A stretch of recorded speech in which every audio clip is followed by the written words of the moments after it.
Okay, I'm going to start with the statement we need to make about this being a Zoom meeting. In accordance with the Governor's disaster declaration and suspension of certain aspects of the Open Meetings Act, this meeting is being held virtually via Zoom.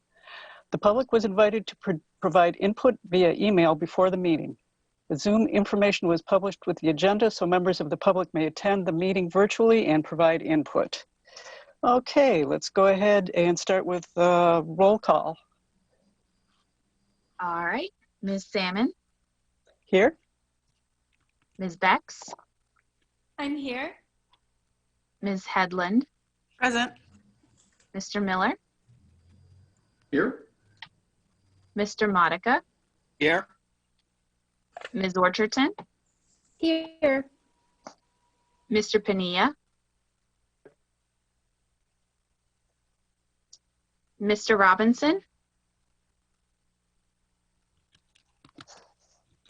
Oh, there's Gunpowder. Is Mr. Robinson on? He is not yet. Okay, all righty. Okay, do we have enough people to approve minutes, right? Yes. Okay. Does anybody have any comments or changes they want to make to the minutes from the last meeting? Okay. Pat, I'll make a motion to approve the minutes. Okay, can I have a second? Second. Okay, we do have to do this by roll call, so go ahead and let's do approval by roll call. Okay. This is approval of minutes. Of the minutes, yes, as they stand. Okay. Ms. Salmon. Aye. Ms. Bex. Aye. Ms. Headland. Aye. Mr. Miller. Aye. Mr. Modica. Aye. Ms. Orcherton. Aye. Mr. Pania. Aye. And is Mr. Robinson joined us yet? Don't know. Can you get there? Okay. Minutes, Okay. Motion passes. Okay, thank you. Rachel, do we have any additions to the agenda? No, but I do have an announcement. So between last meeting and this meeting, we did receive notice that Angela Williams is intending to resign. So she's resigned from her position on the commission, which means we do have a vacancy. Angela cited just needing more time for other pursuits, and I'm hoping that I was hoping to kind of celebrate her at today's meeting, and I do want to just, without her being able to be here, she was unable to come, just say out loud that I'm so grateful for the service she's given to the commission and her thoughtful comments so many times when we were reviewing grants, and also her participation on juries and other things. It's just been wonderful to have her as part of the commission, and she'll certainly be missed. Normally what we do is we'll, give her some sort of celebration, and then we'll also have each of you perhaps, sign a thank you card or something like that for her. So I'm going to try to organize something digitally for us internally on the commission to honor her for her time. But I wanted to make that announcement, and we will likely have a vacancy announced publicly pretty soon, and then that will circulate so that we can receive some other applications. And I'll also note that we do have some other applications that were submitted previously that have been held. So those folks will be invited to have their application considered as well. But I'll have some other updates related to that. And it's just a note for all of us, as you're thinking about other people you might want to encourage to join us on the Arts and Culture Commission. Okay, thank you. Is there any public input? I don't believe there is. Okay, let's go ahead then with the staff report, Rachel. Sure. And just before I start, I also mention I do have one other change to the agenda today, and that is that Kelly White needed to move her presentation to February. So our grant presentations include Eka and June Clark Eubanks, but Kelly White's will move to our February meeting. Okay, thank you. Okay. Okay. I'm going to get started with your staff report. So hold just a moment and I will share my screen. Okay, so this is your January 2021 Happy New Year staff report. I'll begin with some of the usual things. I like to get started with just a little bit of information about kind of the current state of our operations.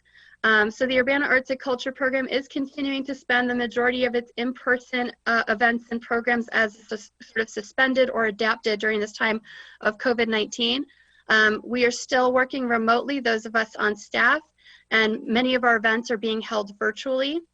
We are also working diligently to share relief program information and keep our listing updated online, as well as continue as many initiatives as we can and engage with some new initiatives that, of course, you'll hear about today that continue to grow during this time of new kinds of collaborations. I want to take a moment, this is not in your staff report, but I'm going to tell you about staffing changes, and something that I didn't put there, mainly because I kind of wanted it to be a surprise, was I would like to formally honor Heather Ann Hicks-Lehman, who serves currently, she's been working as the program specialist for us, but she recently got a promotion and will be working as the office support specialist for community development. So that means that she'll still get to do some of our meetings for now, and she still works with the economic development division, but it is sort of her gain and the community development office's gain, and also a little bit the arts and culture program's loss, because she won't be able to work with us as directly into the future. And as far as the arts and culture program is concerned, you may be aware, those of you who've been on the commission a long time, that we've had a public arts intern, and then that position was sort of combined to create the program specialist position. And the future is sort of unknown at this point about what staffing will be able to acquire to support the program. But for now, Heather Ann's going to be able to continue on in the role of working with us a bit on the grant program and some of the other things that we have going on, at least to get us through this grant season. And we'll be working also with our grants department, and we'll be also offering office support to a lot of the departments within the community development office. Heather, I want to give you a moment. I know I don't want to put you on the spot, but did you want to say anything before we move on? Well, thank you for that. That was truly a surprise. I've enjoyed working with the Arts and Culture Commission. It's been a lot of fun. It's been very eye-opening, and I have enjoyed the time I've spent getting to know about all these programs and getting to know all of you. And I'm not going anywhere. It's just a little bit of a change in job description. So I don't know how long I will be here still doing the minutes recording, but I do still anticipate that I will be involved with the arts program. Awesome. Well, it's been wonderful to work with Heather Ann so far, and I'm really excited for her to continue to work in whatever capacity we're allowed to continue to have her working with our program. She's been paramount in also really helping us reorganize the grants program every year, trying to streamline it a little bit better. And you'll hear this later in my report a bit more, but we are going to be acquiring a new software finally to do the grant program much more electronically and with a tracking software system that will help us a lot. And for now, Heather Ann's going to continue to help in kind of onboarding us to all of that, and we'll be able to start it with our jury process, which is exciting for this season. So thank you, Heather Ann, for your service, and I'm excited to continue to work with you as long as they'll let me. I honor you because she's changing her role at the city. Mm-hmm. And we have a number of people joining us on today's call who are also part of our volunteer and internship program. You see some faces on the bottom of past volunteers and interns, but we've got some folks who are continuing and some new folks I'm excited to introduce to you today. So as I introduce you, if I'll pause at the end of my introduction of each of you, and if you'd like to turn your camera on and wave hello.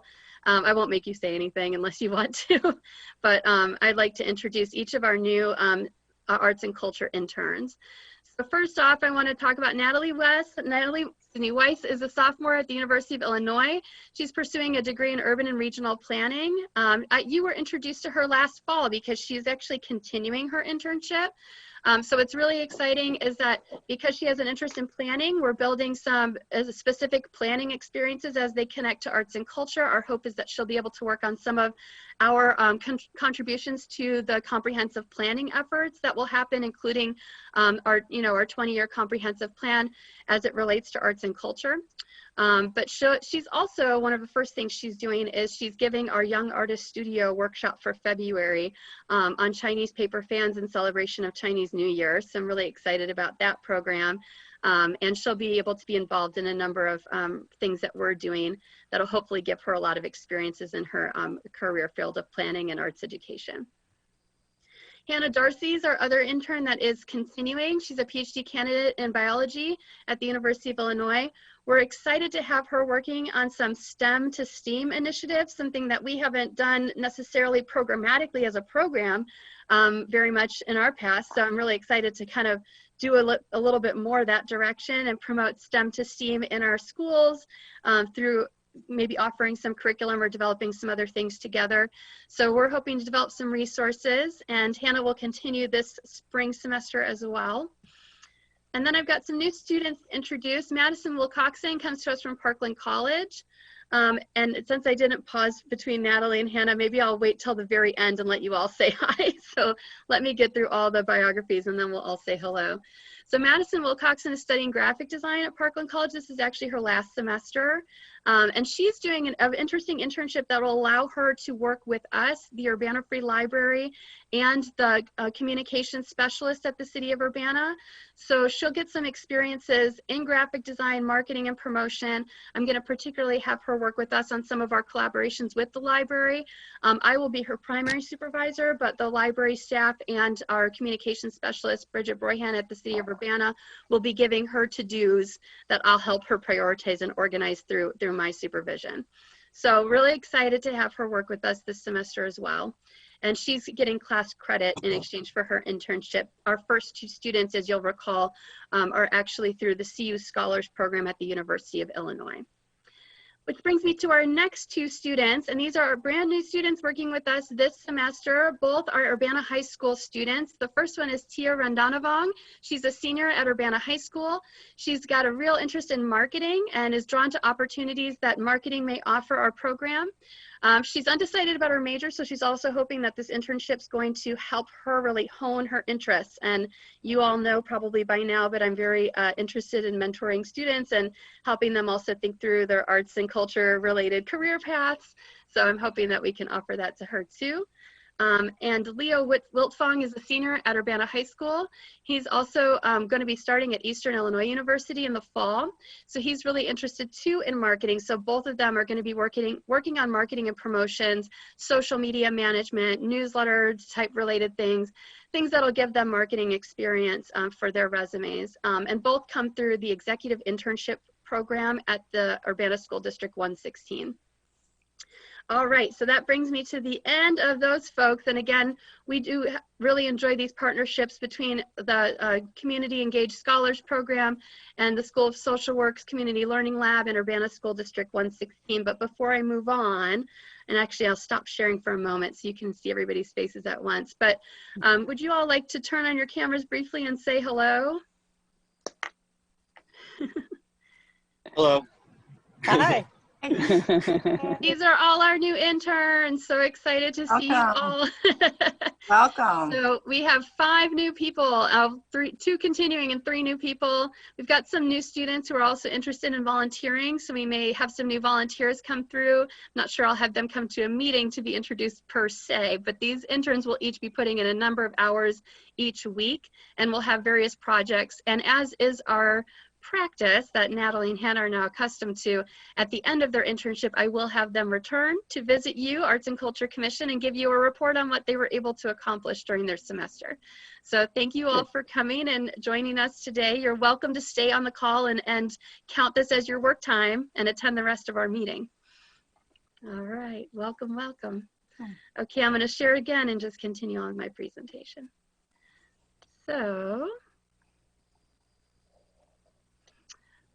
So next up, I'd like to talk about Urbana Arts Grants. Of course, the biggest news here is that we've extended the deadline to January 24th. Got 23 shares on Facebook just this morning, so I know everyone's quite excited to know that we've extended the deadline. But you also know that I recently held drop-in grant hours to make sure that people were given an opportunity to get any one-on-one support or feedback on the grant proposals that they're putting together. I did have quite a number of people take me up on those Zoom-based drop-in grant hours.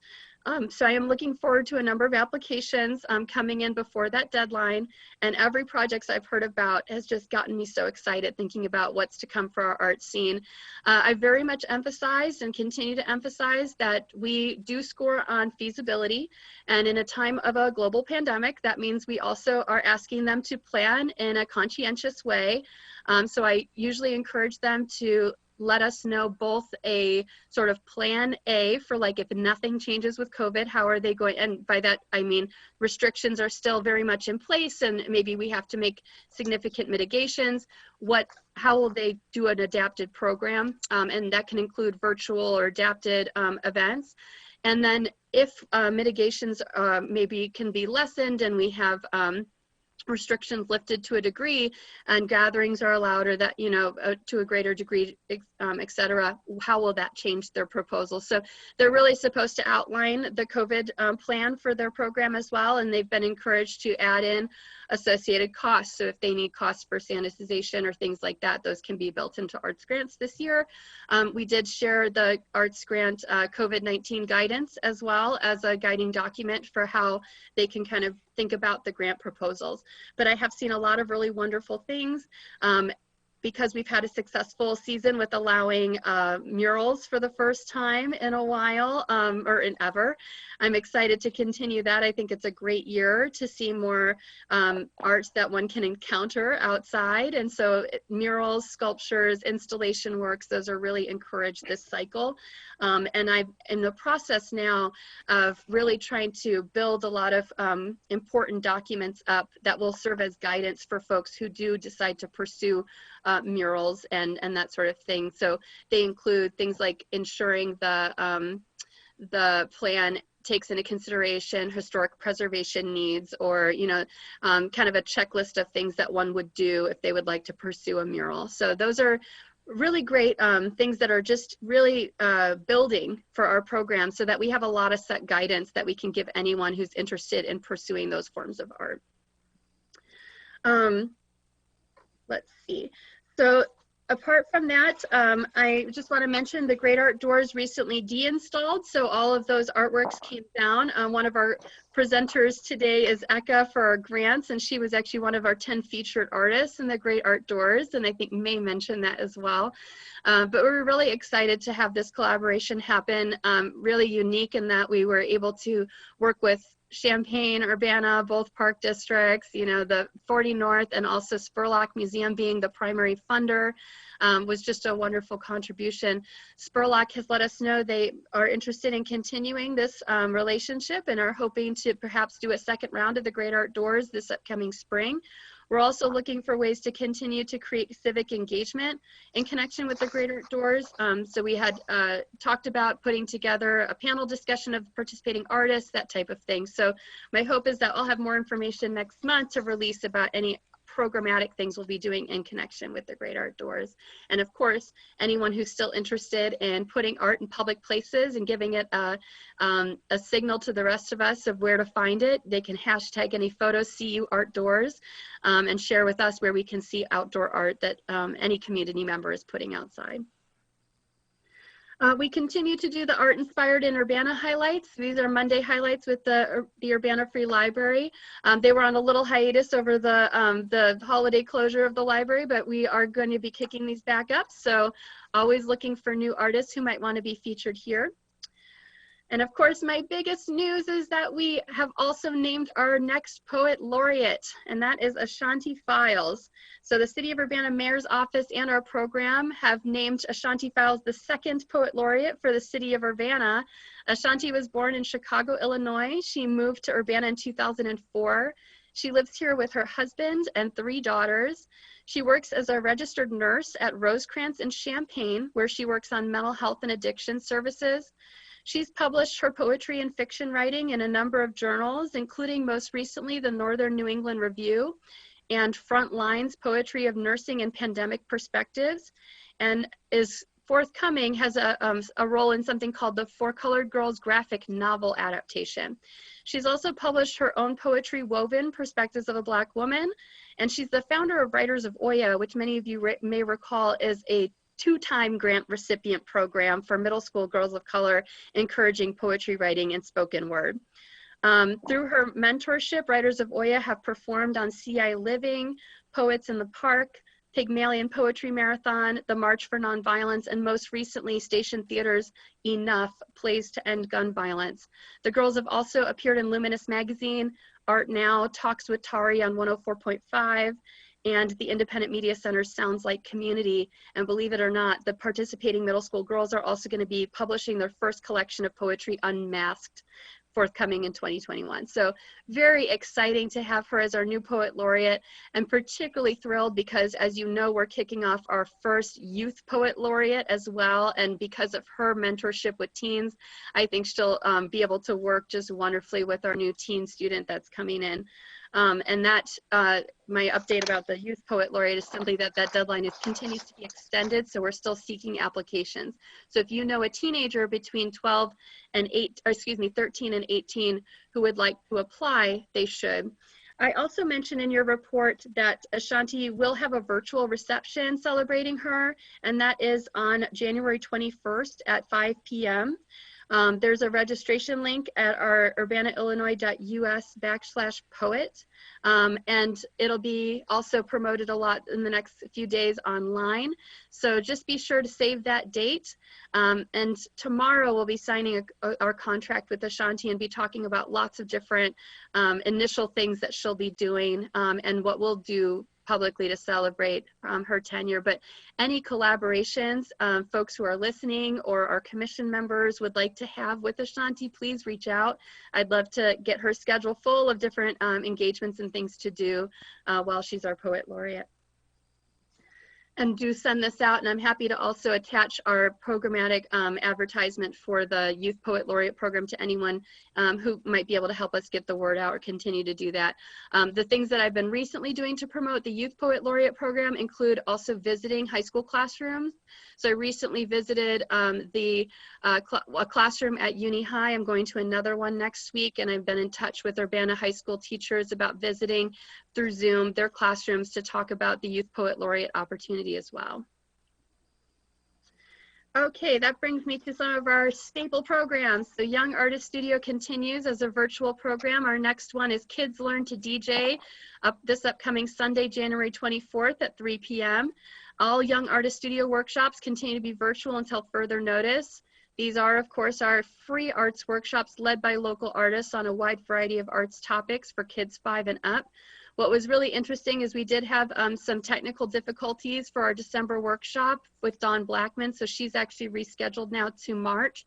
But because of that, we ended up having an impromptu open kind of art critique with the kids who attended, which was really interesting. I got to learn that there's an 8-year-old in Urbana writing a screenplay and a 6-year-old writing a chapter book, and it was absolutely thrilling. And also the kids actually decided that they'd like to organize a regular, more informal critique, share your work and hear perspectives of other people on your work. So we'll be organizing something like that every few Young Artist Studios. We'll do one of those instead of having the teacher. So, and they even made up a name for it, which was very cool. So we've got a lot of things brewing for Young Artist Studio. I'm in touch with Urbana, the Public Art League, to talk about our Urbana Sculpture Project selection. So again, this is our one that we're eyeing. It is available, so we're just talking to Public Art League about how to get that in place. And like I said before, Peek Between the Trees, Races, and Ice Pops are already due soon for removal. So we'll also be in touch about plans for those sculptures. And sometimes we do offer to the artists that if they'd like to keep it here, we'll see if we can make some arrangements for that for the time being. Art for Nourishment continues to be in a planning process. We're partnering with the local distribution food programs to share the creative work of local artists. So a total of 300 families will receive an art print, and these are all families that receive food through mutual food aid efforts, including the Bucket Brigade, Silver Hearts, and the Tiger Market of Urbana School District 116.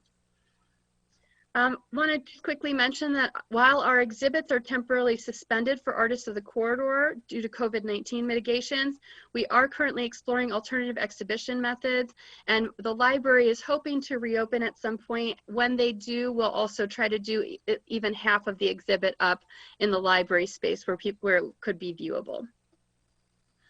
As I said before, the Urbana Arts and Culture Program will be supporting the comprehensive plan. It was great that we were able to have Lily Wilcock and Andrea Rudy come to our last meeting to just give you a little bit of information about the comp plan.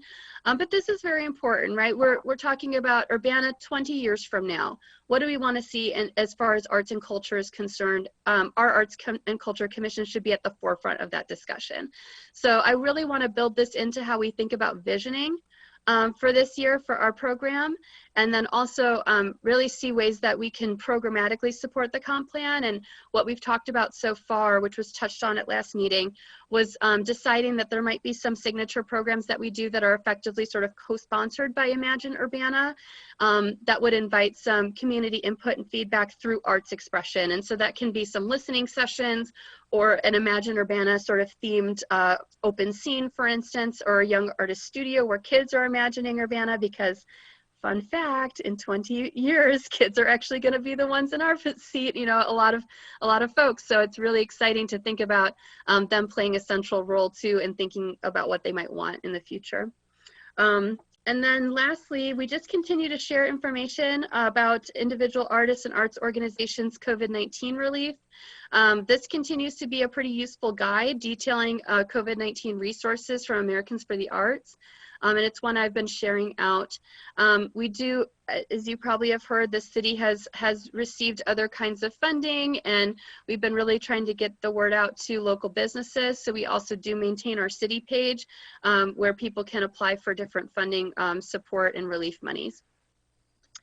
And that is all I have, but I'd love to take any of your questions.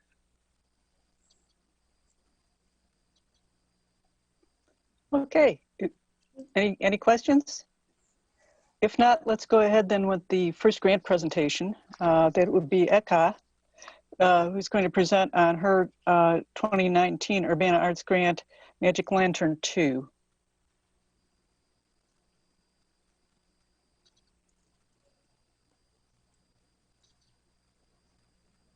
Hi, Eka. Hi. Should I introduce myself or? Sure. My name is E.K. Anna N.K., also known as Eka. I live in Mahomet, Illinois. So should I start just sharing my... Yeah, you can share your PowerPoint presentation if you'd like, Eka. Okay. I think you should have screen sharing capabilities. Okay.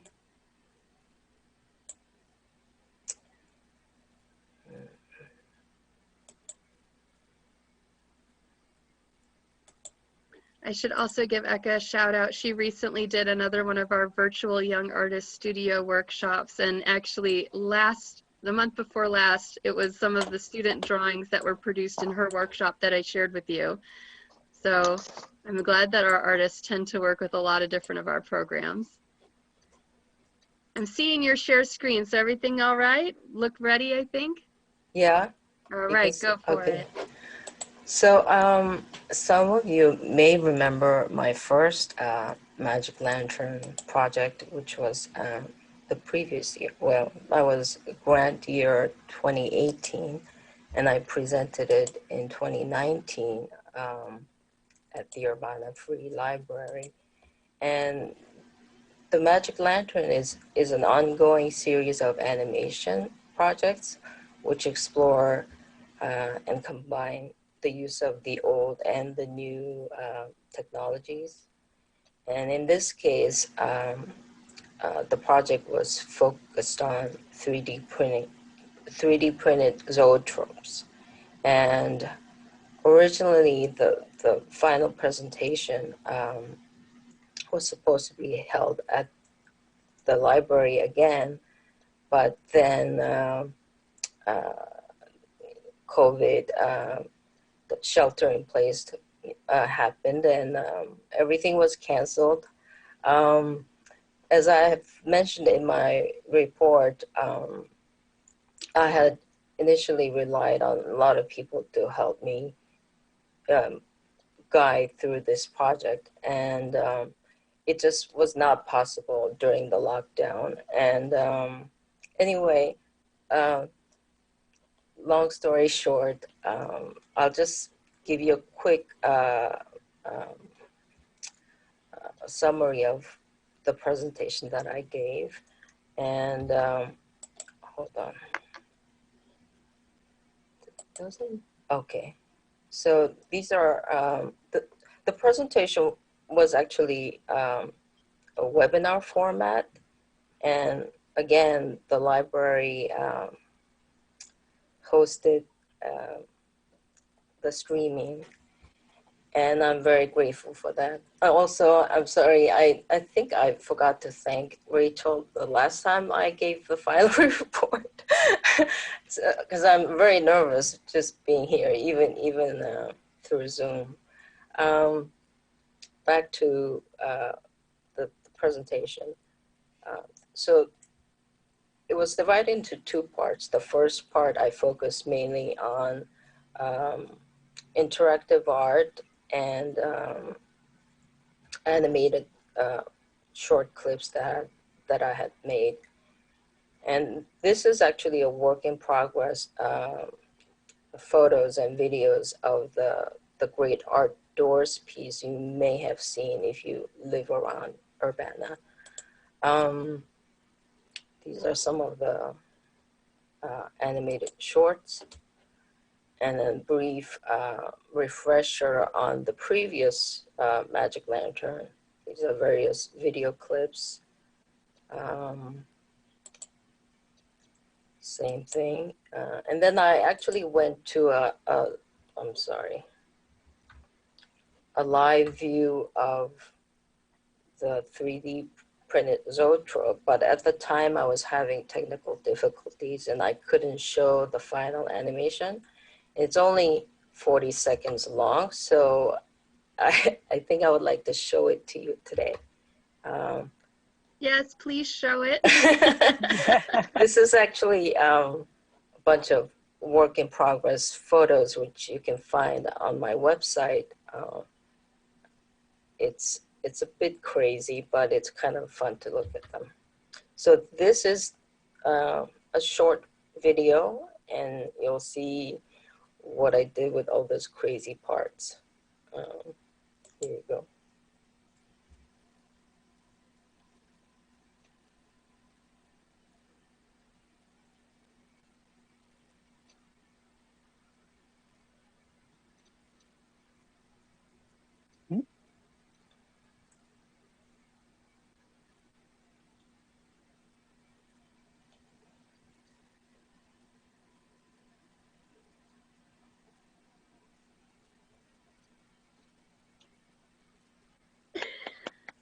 I love it.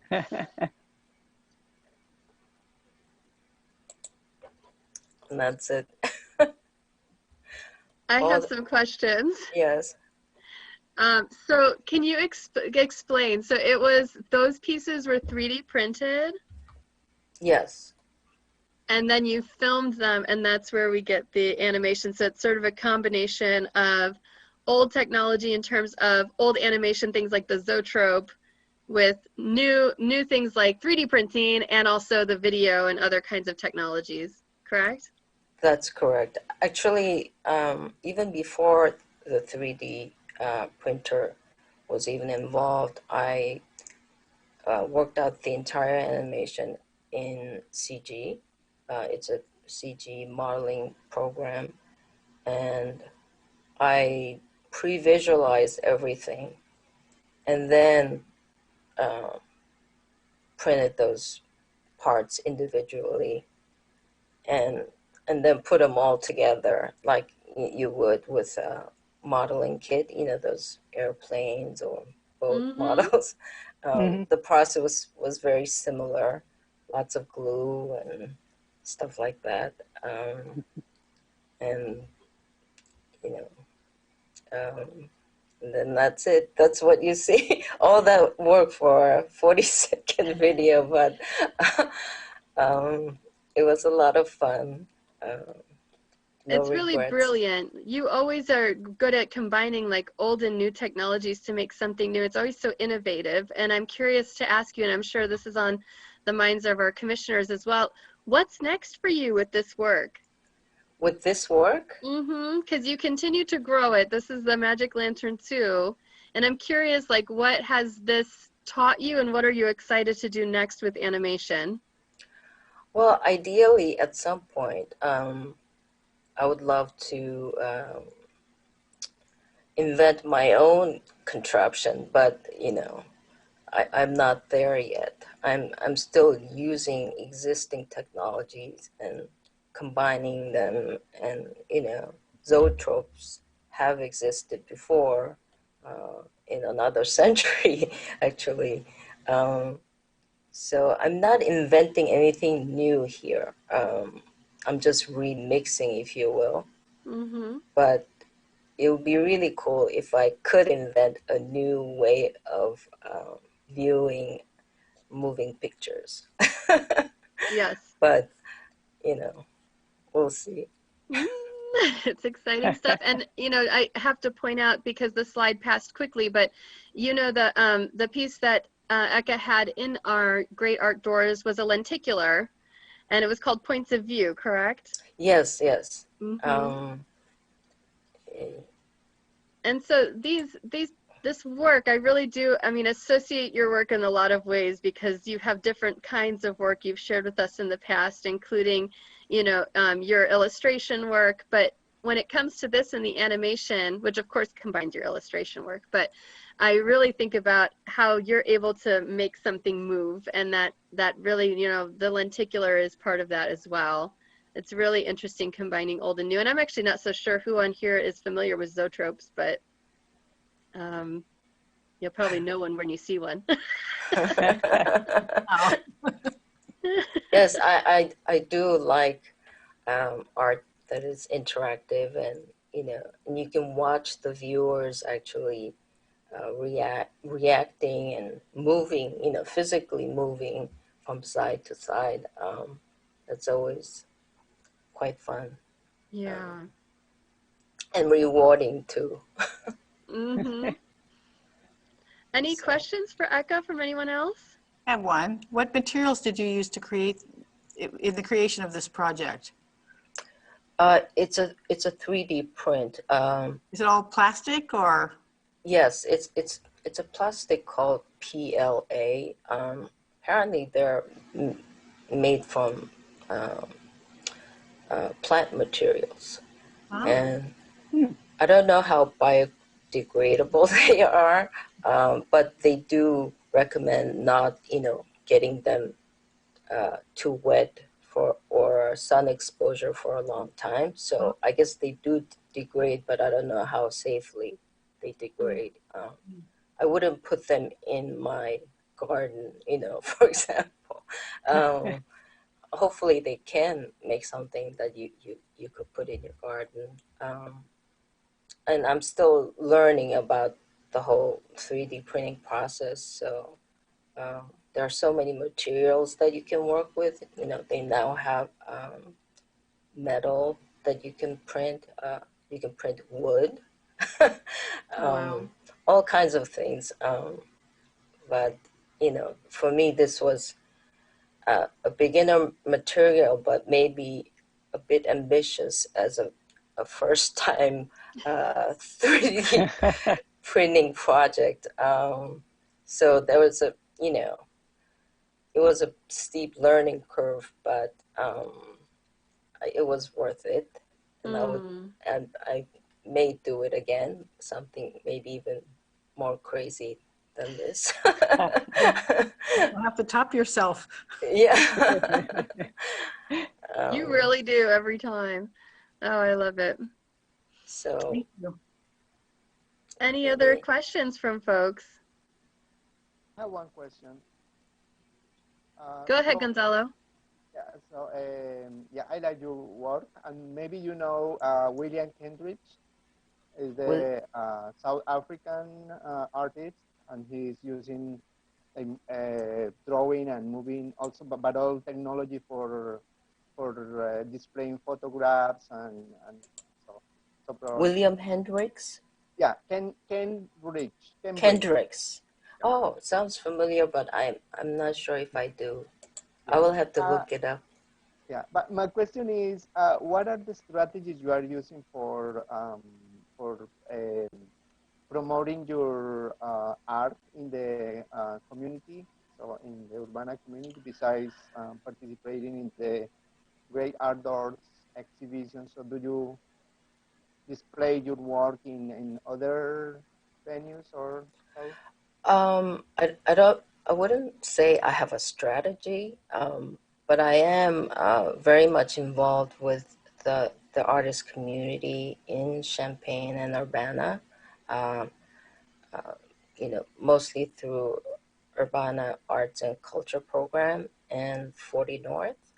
And a lot of my illustrated works have been featured as part of the public arts programs like MTD Art or Sky Gallery. Sky Gallery, they feature various artists' works on a billboard. So, while you're driving, it's not an actual ad, for, I don't know, McDonald's or something, but you'll see art, an image of art on the billboard. And so I've had various works featured in that manner, as well as inside every bus in Champaign-Urbana. So people riding, going to work or whatever, or going to school, going to classes, they would see artists' work inside the bus. And that's how a lot of my illustrated works have been featured. I think of you as a very, very participatory artist. Tend to expect an application from you when we have open things. So Ekka's also participated in like our art expo. Yeah. Has come out to Downtown Get Down. Has come to be involved. I mean, just recently did our Young Artist Studio series. But I'm assuming that question comes from Gonzalo and just wanting to see more of your work. So I'm going to point you us are welcome to browse my website. Yeah, so that's what's here, steampunkgrub.art. Yes. Because one of the projects that I also was very impressed with you, Ekka, and I do, of course, want to publicly encourage you to continue to apply for arts grants. But I loved also the work that you did at Stratton.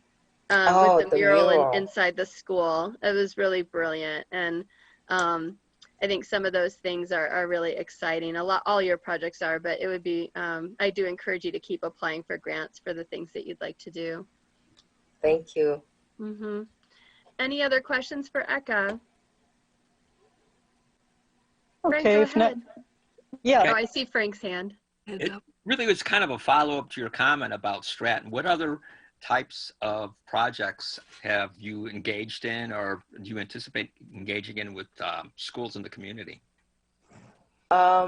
It's usually because I was actually supposed to participate in 2 different school projects last year, but they were both canceled because they were in-person projects. One at the Urbana High School and the other one at Barksdale Elementary School. And they both involved workshops with young folks working with animation. So it's kind of on hold right now. Hopefully we can revisit it at some point it's kind of hard to do virtually the stuff that I want to, show the kids. But we'll see. Maybe I can make it work somehow. But Okay. Thank you. you're welcome. Thank you, Echo, for your presentation. Yeah, Thank you very much. Okay, our next grant presentation will be June Clark Eubanks, who's going to present her 2019 Urbana Arts Grant, Mackinac.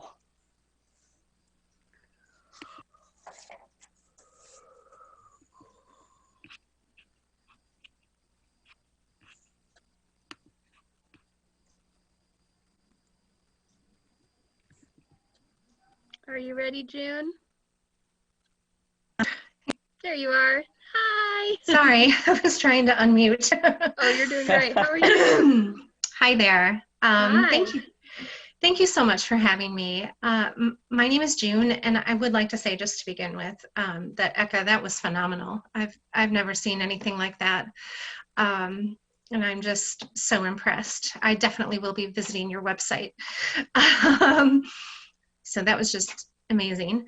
And I would also like to state that I'm so appreciative of you, Rachel, and the entire commission for reviewing my grant application and accepting it and providing those funds for the show that took place around this time last year.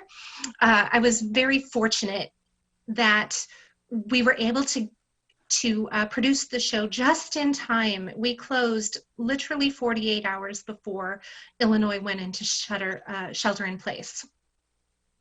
So that was that we were very close to the wire. But then, while time feels like it has stood still and also is going at the speed of light, that has prevented me from doing this presentation for you until now, because everything has changed. I have a little daughter at home that I've been, having to do homeschooling with. I was teaching at Parkland, just lots of things going on. So if I may, I've got my presentation ready for you, and if I may share my screen. I think you should be able to give it a go. Okay, great. Hopefully it'll work better than unmuting myself. Or faster. We'll see.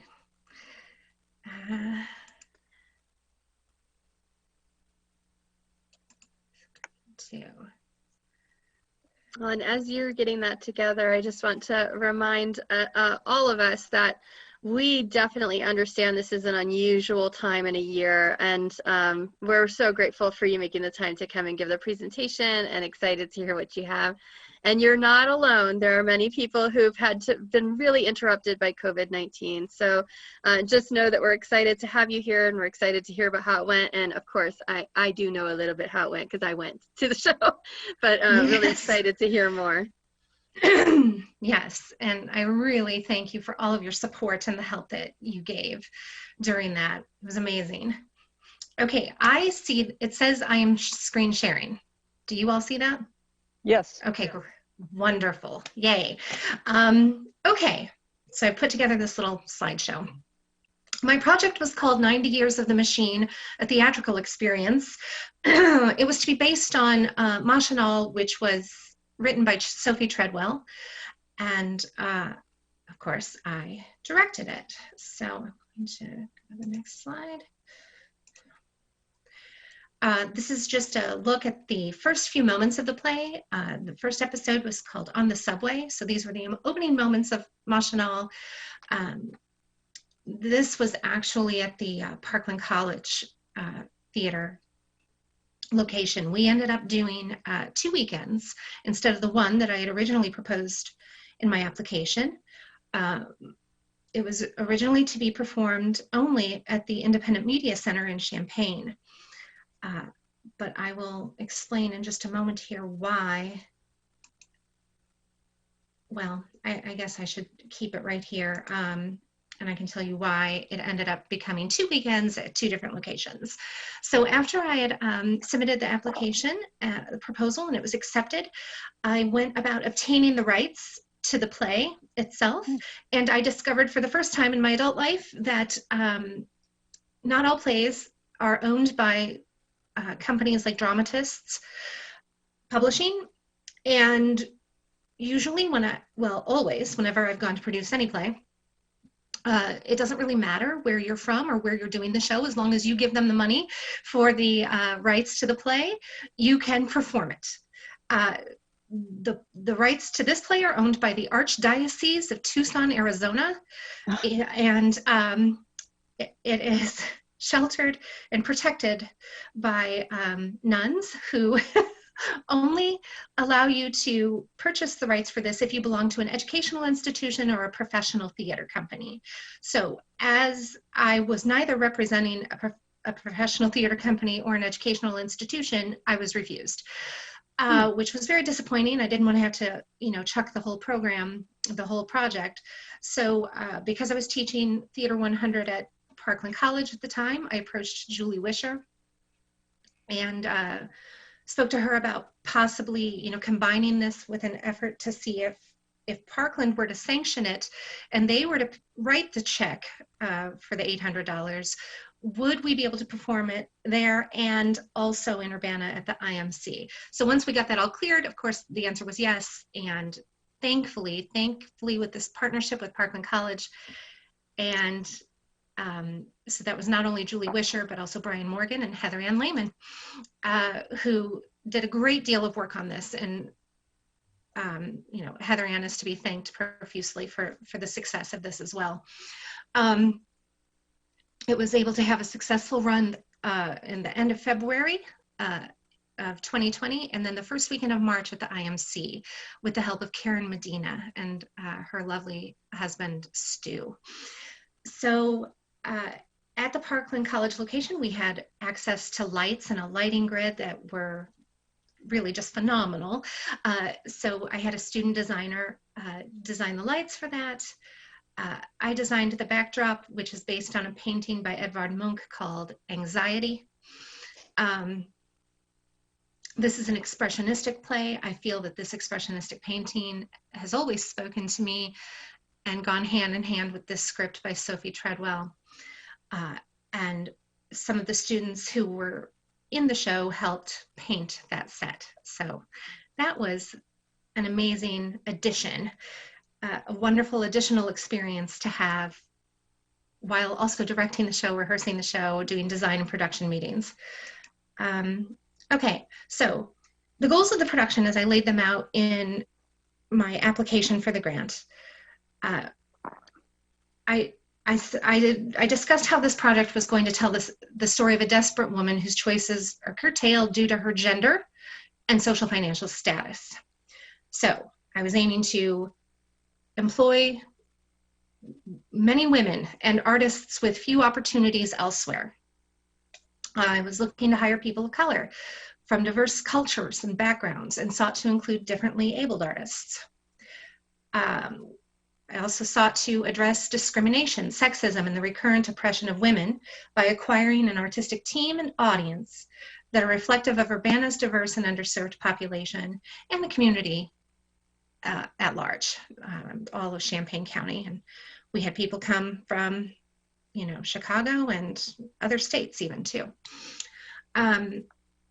We were able to, one of the goals was to provide free admission in a centrally located urban center for maximum community accessibility. And finally, I was hoping to accept donations for the women and families served by the Courage Connection in Urbana. So at the time, this was before I got together with Parkland and put this together, the goal of the Actors Studio at Parkland College is to do free productions that really it's not conducive to setting up donations for another entity.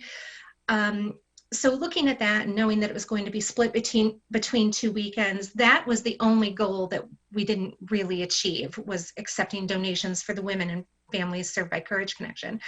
So after it was all said and done, I just made a private donation on my own to try to make myself feel better about missing that goal.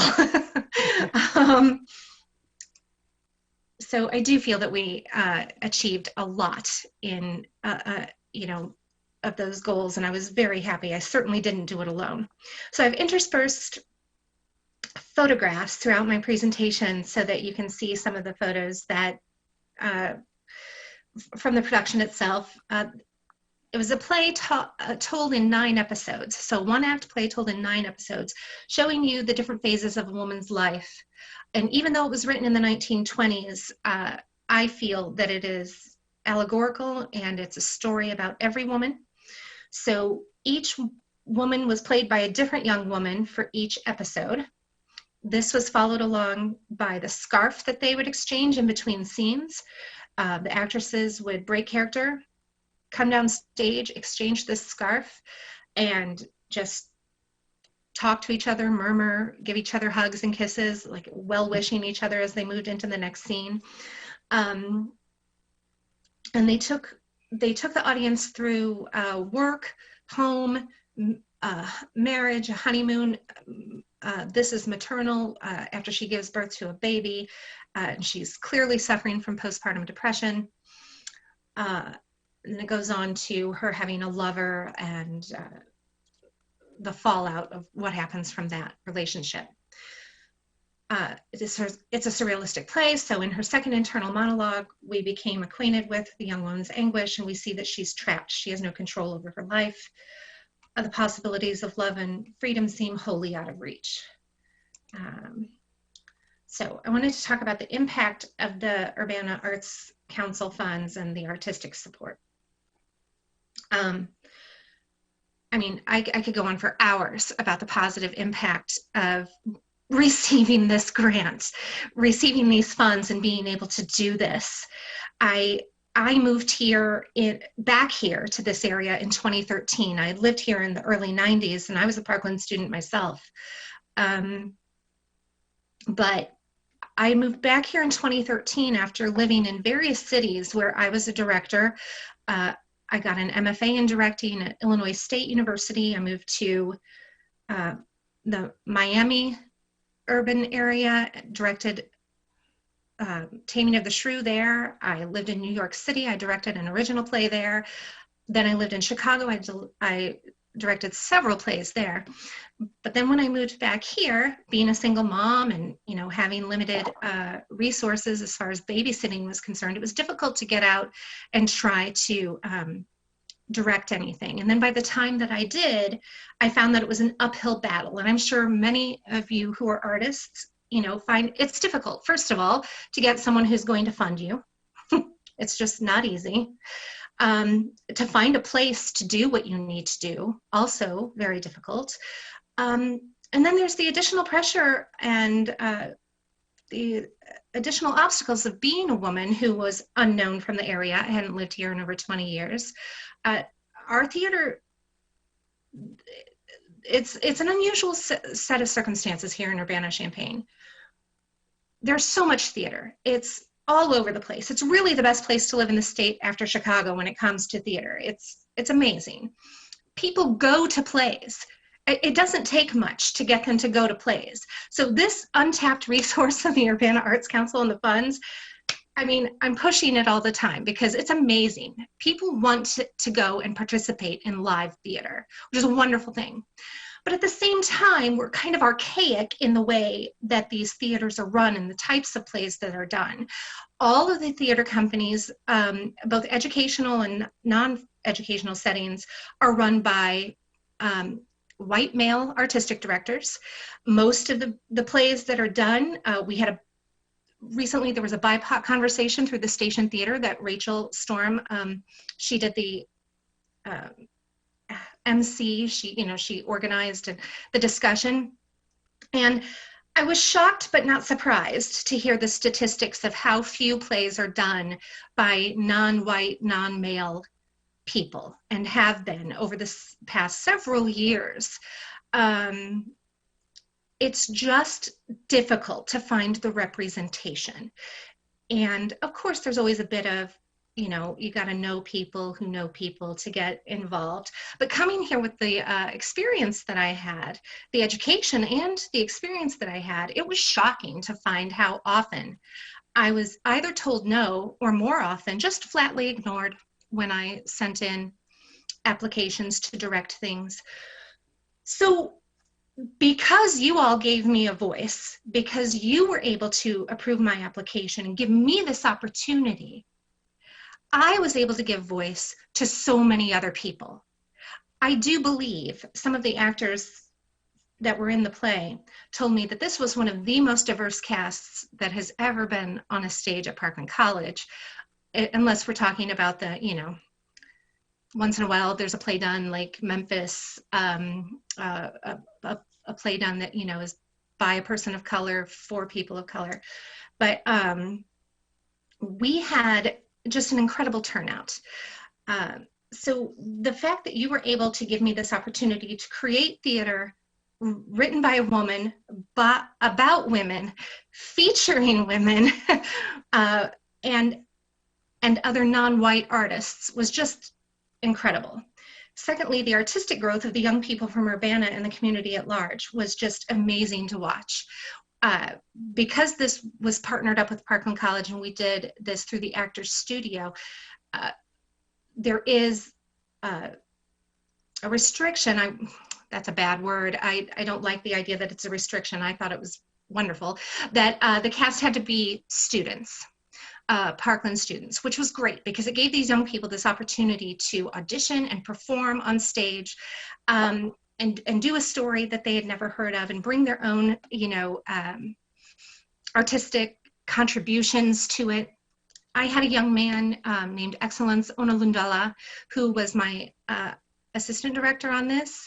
He grew up in the Congo. He ended up finishing at Centennial High School, I think, and now he's a Parkland student. He was wonderful. His contributions alone were incredible. I learned so much from him. One of the actors in the play, Melissa Goldman, who identifies as, you know, Puerto Rican, she also contributed lots of ideas. Jalen Hope, who was part of the original cast and wasn't able to perform in the end, she gave us some awesome musical ideas to put into the play. The lighting designer, the sound designer was just amazing. All of the contributions of these people were just unbelievable. And one of the stars of it, one of the main characters in it was played by Kevin Hobbs, who was a resident of Urbana and a graduate of Urbana High School. And he was just amazing, amazing. So they got to grow through this experience and I got to grow. I got to understand what it was like to work with an educational institution at a theater like Parkland College. I got to learn from the students themselves how to deal with, we had a young person who identified as male, a transgender male, who was part of the production for a while and then just had to drop out because he wasn't interested in, I think he bit off more than he could chew. But he learned a lot. I learned a lot about conflict management and how to help him, you know, ease out of the show and how to replace him, you know, with someone else. I learned a lot about, you know, these young people and just allowing them to do their thing made this show so much better than I ever dreamed it was going to be. And probably the most important impact out of all of these was that this production, this experience, created empathy, not just for the actors who were in it. Not only did it help them see things from a different point of view, it showed our audience members a different point of view, how much things have changed, but they've maintained, you know, some things have remained the same. It showed cooperation. I mean, these kids who were in the cast, most of them didn't know each other when they got together, and now they're still lifelong friends. They're continuing to act in things. One of the young women, Brittany Chrisman, hadn't done anything. She and Kayla Smith, they hadn't done anything since they were in high school, and they decided to do this show. And then they've gone on to do plays like Enough, plays about gun violence done through the Station Theater. And I know that they're going to continue doing those things. But the idea that this has created empathy when that's something we so desperately, desperately need. I must say without exaggeration that this is one of the most fulfilling experiences I've had as a theater maker. And I just can't stop thanking you all enough for providing this opportunity for me. Because if I didn't have that Urbana Arts grant, I wouldn't have been able to approach Julie Wisher. She wouldn't have been able to say, hey, well, I've written an IDEAS grant, an ideas grant, and why don't I throw some of that money towards this and you use your money and we'll create this wonderful thing that will perform both in Champaign and Urbana. So you guys put me in a position of power, and it was wonderful. It was very empowering. So this next slide is a picture of Kevin Hobbs, who I just mentioned, who graduated from Urbana High School, and Itora Bangasana. She is from Africa, but she's been studying at Parkland College, and she's actually applying to the University of California, UC Davis, UCSD, and is asking me for a letter of recommendation, which is going to be very effusive. They were just wonderful. This was the intimate scene, the one scene where she gets to experience love and happiness. Okay, so I just kind of took what is going to be in the report that I'm sharing with you and just kind of tried to distill it down into this slide so that you could understand how the funding and the support from Rachel Storm, how that manifested itself. So the show was attended by over 311 people in 5 days who all had free admission. Approximately 20 people or so auditioned and 17 were originally cast. Of our final 15 cast members, 8 identified as female, 9 were people of color, which is just, that's unheard of. I directed a lot of plays in Chicago. You don't get that kind of diversity unless you're doing an August Wilson play, usually. We had 4 designers, crew members who were all students, 1 female identifying and 2 people of color. We spent over 150 hours in design and prep meetings, marketing efforts, auditions, rehearsals, public performances. This event was promoted via 2 repeating radio spots on Parkland College Radio and 1 on WRFU. I have Heather Ann Lehman to thank for the first and DJ BJ Clark to thank for the latter. Of course, we had advertised via Facebook events, again, thanks to Heather Ann, and press releases through Smile Politely and a radio interview with See You at the Show. I got to interview with Cope Cumston on Women Making Waves on March 1st to celebrate Women's History Month. It was just wonderful. I got to make connections with her and 2 other women that she was interviewing. Through the Urbana Arts Council, I got to know Paula McCartney, who's just a phenomenal artist. So all of this networking that you've been able to provide for me, I went from, living in this little bubble, the single mom bubble, into exploding. And now I know so many people that I'm too busy to breathe, but it's a good problem to have. 2 of the actors from the show, the ones you just saw in the photograph, Kevin Hobbs and Ivy, appeared with me on CI Living, WCIA, on March 6th, and we did an interview, and they did a duet scene. UPTV did a 6-minute video interview preview with the cast on February 26th. So that was Rachel coming along with, who was the name of the person who came with you?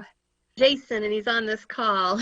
Oh, yeah. Hi, yay, thank you so much. Absolutely. I think it was probably actually Ethan, though, that produced that, oh, if I remember you're right. right. It was Ethan. Yeah. That's correct. It was Ethan. And then maybe you had a hand in editing it. I don't know.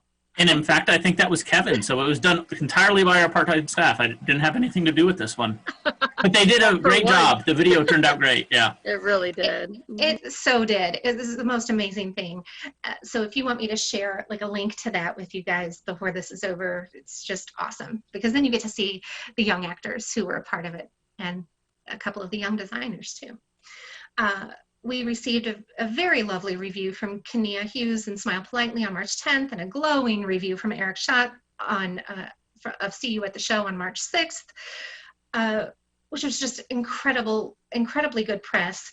And Machinal was featured in the Parkland College Prospectus on March 4th with a full interview and vivid images of the diverse cast.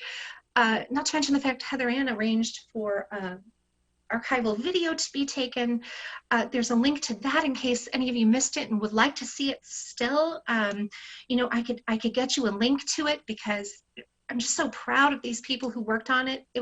They did such an amazing job. So I feel like I'm still missing something, but there's no way I would have known how to do all of that marketing and advertising, get all those people there if it weren't for Rachel Storm and Heather Ann Lehman. So thank you, thank you, thank you. Amazing. Okay, so here are some more photos of the cast because they're just beautiful and I want to brag. So here are the young women who played the young woman throughout the courses of different courses of her life. Just real quickly, I'll just say their names. Melissa Goldman, Delaney Wright, Brittany Chrisman, Itora Bongasana, Noelle Aper, Erin Morrison, Kayla Smith, and Maggie O'Brien. And like I said, so this Ivy here and Kayla were in Enough, plays about, or no, not her, sorry. Brittany and Kayla were in Enough, plays about gun violence. And so was Melissa, actually. So yeah, I just hope they go on to have prolific careers because they're wonderful, wonderful people. And finally, here is a picture of the awesome poster that Heather Ann Lehman designed.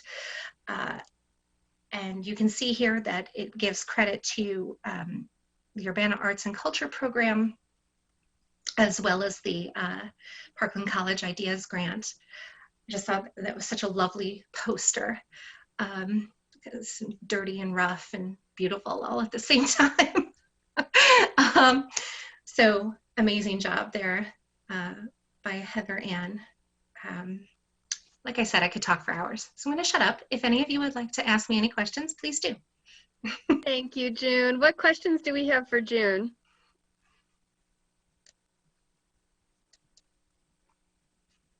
And you can probably actually stop screen sharing and we can see everyone's photos together. Oh, okay. What's your next project? Well, right now I'm working with the Station Theater on putting together an online Zoom sort of performance that right now my working title for it is Together and Apart. It was originally going to be some kind of romantic celebration of Valentine's Day, but seems to exclude people who aren't, you know, into romance and partnerships. So I think it's gonna be more effective if we talk about all kinds of relationships, family relationships, friends, lovers too, but it's going to be produced right around the same time that we went into shelter in place about a year ago. So celebrating how we pursue our relationships together and apart. It's the theme of the pandemic. Yes, Really in line with the pandemic. So any of you who are on this phone call right now who are interested in being a part of that, please email me. It's just my email is my name, June Eubanks @gmail. Please, I would love, especially some of you young folks who are on this call, if you're interested, you don't have to be memorized, you don't have to be a performer. Just read a scene or a monologue, or you can sing a song. It's going to be an evening of storytelling, or actually a few evenings of storytelling, kind of hoping to do different pieces on different evenings. Excellent. So a celebration of stories. Sounds wonderful. Thank you for asking me that. Other questions for June? Jared. Not really a question, but June, your enthusiasm is contagious, and it's great to see someone so impassioned about what they're working on. It really, I think, for all of us, makes us feel really good when we get to see someone who we've given a grant to, and it's made such a difference. Oh, it so did. Thank you. Thank you, Jared. I appreciate that. Any last questions? Well, I'll just say, June, it was a real pleasure. Oh, go ahead, Heather Ann. Go ahead. Sorry. Well, I just wanted to say congrats again, June. It was a pleasure being a part of Mackinac. For those who don't know, a lot of the stuff I did is because I also used to work for Parkland College in the theater department. So I kind of got to double dip a little bit into this program. And it was a lot of fun, trust me. If you haven't seen the video, you should definitely watch the video. It was a great show. So. And I was so happy to work with you, Heather Ann, because my goal was to work with women, and then like I was working with as you know, most of my design crew and production team members were men, so it was awesome to have you. Beyond that, it was just kind of the luck of the draw, who had time to participate. But you're the one who sent excellence my way too. Awesome find. And he directed something in the Enough Plays Against Gun Violence series, so we're going to keep pushing him to direct. Keep pushing. And that's what I'm excited about. I think that this obviously created opportunities that hopefully created an open door for more people to be involved with the theater scene. And that's what we want to see with the things that we fund, like how are we helping to bring people into opportunities. So I was very thrilled at the opportunity to be able to come see this show and to come, we filmed the feature at Parkland that was then used to help hype up the Urbana one, which was the second part of the 2 weekends. So just really thankful, and I'm hoping, June, that you'll continue to apply for grants as well, and potentially get involved in some of the other programs that we do. I'd love to have like a theater workshop for Young Artist Studio or something like that. So let's be in touch about what we might be able to coordinate there. I would love to do that. Great. Amazing. Thank you so much, all of you. Thank you, June. Thank you, June. Okay, I think we're moving next to the overview of the annual visioning for Urbana Arts and Culture. Yes, well, thanks again to our grant presenters for this evening. As a reminder, we've extended the grant deadline, so the new one is January 24th, 5 p.m. Central. So get your grant proposals in for the next cycle. Okay, so I really just wanted to put this on as an agenda item so that we can kind of touch base. We are not being sort of asked to do visioning, but it is our practice as the commission that we have consistently done visioning around January time, at least in the last couple of years I've been concerned. So I'm interested in revisiting visioning with you all. Instead of doing this as our January meeting right now, what I'd like to do is give you a sense of my ideas, gather your ideas for what we can do at our February meeting together. And then I'll put something together that we can maybe even have some pre-work associated. So that would be sent out by me in the next couple of weeks, give you about 2 weeks to get it done so that we can have a productive visioning session in February. And it doesn't need to be something very elaborate, but I do have a couple things that are on my mind. The first is that I'd really like us to go back to what we envisioned last year. And so what I'll do is I'll pull together the data that we compiled last year of things that we'd like to see. And I'd like to begin there and kind of start with evaluating, global pandemic aside, what were the things that we were sort of able to achieve? What did we set out to do? And how well are we meeting those goals? Revisit those goals and see if they're still ours. Like, do we still want to pursue these? And to what degree do we want to prioritize together? And then what do we want to add? So there was a lot that we had kind of come together to talk about, because we were also on the cusp of the year prior having done a revisioning for our mission and vision, our name, arts and culture, and we had really sought to amplify culture, celebrate diversity, make sure that we're also expanding certain areas of the arts. We talked about, encouraging murals. I'm off the top, I'm remembering we talked about encouraging cultural programming, different suggestions we had for how we were going to go about that. So I'd like to start there. And then because we're also going to be talking about and building within the 20-year comp plan, I think it will also be valuable for us to think 20 years, and really start to do perhaps, goals for the next year and then some long range goals, and really try to put those together as a guide for strategic planning. So that's what I wanted to share with you, but I'd love to hear some of your feedback about what you'd like to see, and then I'll try to construct some activities that make sense to cultivate that. So what things are on your mind when it comes to visioning, or maybe another question would be, since you've participated in the past, what did you find to be most helpful about visioning? And how would you, were there things that were maybe less helpful or you'd like to do it a different way than we've done it before? Oh, Frank, you're muted. Unfortunately, we can't meet together. And I think Yeah. that was, there was a lot more synergy, I think, meeting together, bouncing off of people. It's a little hard to have that kind of interaction with Zoom, but it's where we're at. So that's just the reality that we have to deal with right now. Yeah. That's true. And we had set aside a whole session just to focus on visioning. Do you think that would be helpful? I know that I have indicated thus far that Kelly White would be able to present in February.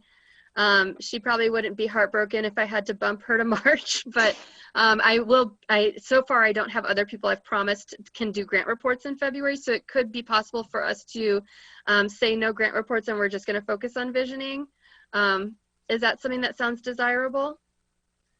I think what would be helpful for me if there were a few prompts, if you will, about the specific kind of bullet points. That would at least give me something more concrete to work from. And the things you mentioned are certainly a jumping off point, but maybe a few more targeted prompts. Yeah, so last year, if I can remind us all, I did a couple of things. I gave you a kind of questionnaire document, like it was effectively that. It asked you some questions that would help you kind of think about the types of visioning you'd like to do, programs you'd like to see, what you think we're doing well, what you'd like to see us improve on, those kinds of questions. And then I believe it was that everyone did the pre-work. And then you brought those together. And some of you, I believe, even emailed them to me in advance so I could kind of look them over. And then what I had prepped for you was kind of an annual report, so to speak. So I gave you a paper report that I had designed. Do you remember this? And it had all of a rundown of all of our information. So it's kind of a little annual report. And then I also gave a presentation, and then we discussed the visioning as like part 2 of that meeting. Is that something that you would like to do again? Yeah. And for me too, I've been on the commission only a year. I think to have something to remind me of the history of what's happened, and if there are other documents about prior visioning, but what are the things even prior to this commission that were done for art through Urbana? Yeah, and remember how we did that last time, because Pat and Barbara gave like a history lesson for us since they've been on the commission the longest. Would be great, yeah. So we could kind of circle back to that and even share out some of the things that we shared before, or we could even send that out in advance and ask people to do that independently and then have it inform kind of maybe how your responses to the questionnaire. Other thoughts? I would be fine circling back with that. It never hurts to kind of review things. A year is a long time with all that's gone on. Especially last year. I know, longest and shortest year all at once. I have a question. Are there topics, or do people call you or contact you, or for any of us, they come up to you and say, I wish we could do this, or why don't you do that anymore? Do you ever get that kind of conversation and activity where people make suggestions, or they have a wish list that comes up? Yeah, so I don't hear, I will say honestly, I don't get a lot of like, you guys used to do this and you don't do it anymore. And that's partially, I think, because we sustained a lot of our programs over the last few years. If anything, I've often added instead of taken away, which, might bear looking at as well.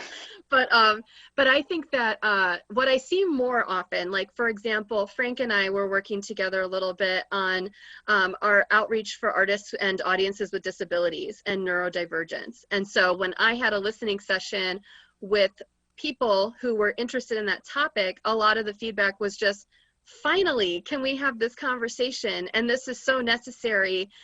Like, there's nothing for our, for our community, and we really need more concrete thinking around by people who plan events or plan programs about what the needs are.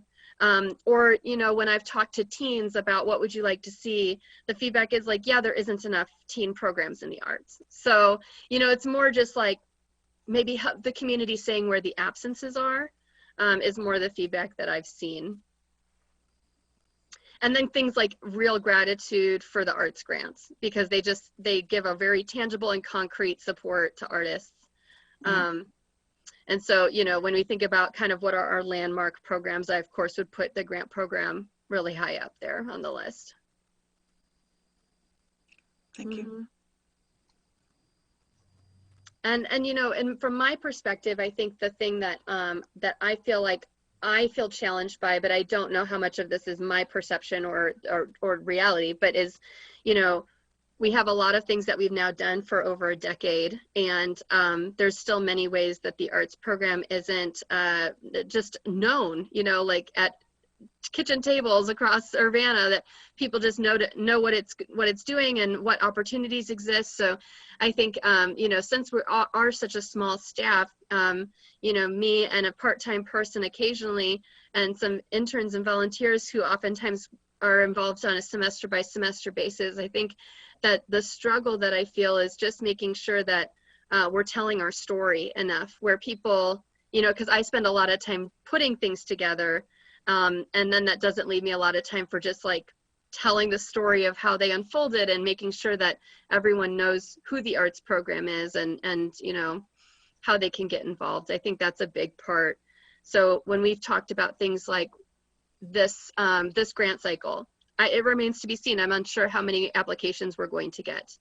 But if we have applications that don't justify giving out the money we've earmarked for the arts grant because we simply don't have that many applications or something, this could be a great year for taking a portion of that funding and putting it towards telling the story and marketing and supporting the grant program and other programs that we do on a more storytelling basis to really archive the history, but also to make sure people know far and wide about these resources. Yeah, Rachel, I would really be in favor of that, because as you know, for 10 years, I've been trying to push the idea that we are just not well known enough. And we do there are so many wonderful things that we've subsidized with our grants, and yet people don't know we're there. Yeah, so, exactly. Yeah. So that's something I'm really passionate about too, and maybe could be part of our prioritization when we vision together, is thinking about like, what do we need to grow the program? And partially that could be just recognition of what we already do. Because we actually do offer a lot of resources, including very tangible things like funding and gig opportunities and stuff like that. Other thoughts about structuring the visioning session? Have there been any outreach to other cities as far as things that they've done? Oh, yes. Yes, Okay. but I would always say, I can always do more. And I've gone probably most directly to me and my family's hometowns, so Aurora and Elgin. So I'm in connection with Aurora and Elgin's arts coordinators, and they've actually helped me with things like our utility box program. So giving documents and suggestions of how they pulled it together, or mural program ideas. So when I come and I'm thinking about a program, we do that. But we've also had interns research programs that they'd like to see that they see at other cities. And then sometimes I'll reach out to the coordinator in that city. And it's not always a government arts coordinator. It could be, a private arts group or nonprofit. So there, a lot of cities have different types of structures, and I will reach out to people here and there, but I'd like to be better networked for sure. Yeah. Okay. I do some of it too through my work with the, when I'm traveling and going to different cities and working with different arts communities. If I see something of interest, I always try to share it with the arts coordinator if they want to pursue it and maybe get some ideas. You never know what might take hold here. So it's worth sharing the idea. Absolutely. And I think too, I want to, of course, like empower you all to consider yourselves ambassadors of this program and like share it, suggest to artists in and outside the community to do things in collaboration with Urbana. and to really promote the things that we do, both the gigs, but also the funding that we offer. And of course, a big passion of mine is building up the next generation. So I'm excited that we have all our interns on the call today, but that kind of work is actually really near and dear to my heart, because I really want to make sure that we're also doing teen programming with the idea that this is the next group, you know, like, let's make sure that they're ready to become arts commissioners. And our city council person, Julie Lout, who had to vacate her city council position, she was really passionate about inviting commissions to consider whether we might have a teen commissioner seat on our commission. So these are some things that I think would fit into visioning, like thinking about what would you like to see to ensure like maximum voice, like what do we want to ensure is in place for our program. So one question I guess I have, just to make sure we don't go too long, is are you interested in trying to keep February a visioning only meeting? I would. I think so. I don't have a problem with that. Okay. So would you prefer me to ask Kelly to maybe move to March? Yeah. Okay. I'll Something see if tells me that's, she ain't gonna be mad about it. yeah, I'll see if that works for her. And if for some reason she feels like I really want to go in February, maybe what I could do is I'll suspend my staff report and everything else, and we'll just have her go right at the beginning and then do the rest of the visioning, but I'll give her the option. Okay. Okay. Yeah. She might be listening. Maybe she already knows. I'll chat with her after this meeting. And then I'll plan to kind of pull together data from last year. It's not going to, with this many weeks out, it's not going to be super extensive, but some level of a annual report on what we've accomplished this past year that kind of mirrors our previous report. So we kind of update that. And then I'll plan to give you some document that can kind of get you thinking, as well as some historical things to read. And then ask you to give me those things in advance or the day of, and we'll use those as tools to have our visioning session. And maybe Pat, I'll work with you on this just to make sure that it reflects kind of what we put together last year. Okay, And, sure. and of course, you know, Pat and Barbara, if you want to help with the historical thing and just revisiting it and seeing if we want to add anything that we didn't the first time around. Yeah. And we'll send that out to everyone else. Okay. All right. That's good. I might see if our comp plan folks might want to be involved in visioning in any capacity. If they wanted to give us something to consider or something to talk about at that meeting, I'll check in with them and see if they'd like me to add that, and I'll add it in if it makes sense. All right, sounds like a plan. Yeah. Well, thank you. That's all I wanted to do with that agenda item, is hash out a plan. I appreciate it. All right. Well, I guess unless anybody has any announcements they want to make, anybody? We finished all our business for today, so let's adjourn.